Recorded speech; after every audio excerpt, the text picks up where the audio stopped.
దేశ రాజధాని ఢిల్లీలో అసెంబ్లీ ఎన్నికలకు ఇంకా కొన్ని గంటలు మాత్రమే టైం మిగిలింది. రేపు ఉదయం అసెంబ్లీ ఎన్నికలకు పోలింగ్ ప్రారంభం కానుంది. నిన్నటితో ఢిల్లీలో ఎన్నికల ప్రచారానికి తెరపడింది. చివరి రోజు ప్రధాన పార్టీల నేతలంతా ప్రచారాన్ని హోరెత్తించారు. అయితే ఢిల్లీ అసెంబ్లీ ఎన్నికల్లో ఎవరు గెలుస్తారా అనేది ప్రస్తుతం ఆసక్తికరంగా మారింది.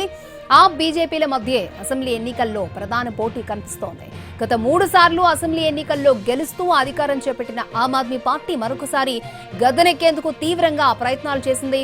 ఢిల్లీలో మొత్తం 70 స్థానాలకు ఎన్నికలు జరుగుతుండగా 55 స్థానాల్లో ఆప్ గెలుస్తుందని చెబుతున్నారు ఆ పార్టీ అధినేత అరవింద్ కేజ్రీవాల్.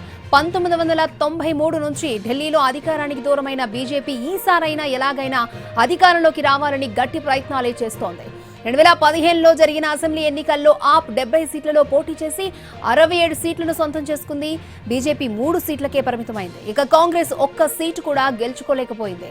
2020 ఎన్నికల్లోనూ ఆప్ ఘన విజయం సాధించింది. 62 సీట్లలో గెలిచింది. ఇక బీజేపీ తన సీట్ల సంఖ్యను 8కి పెంచుకుంది. ఇక ఈ ఏడాది జరగనున్న అసెంబ్లీ ఎన్నికల్లో ఢిల్లీ ఓటర్లు ఏ పార్టీని గెలిపిస్తారో తెలియాలంటే ఫిబ్రవరి 8 వరకు ఆగాల్సిందే.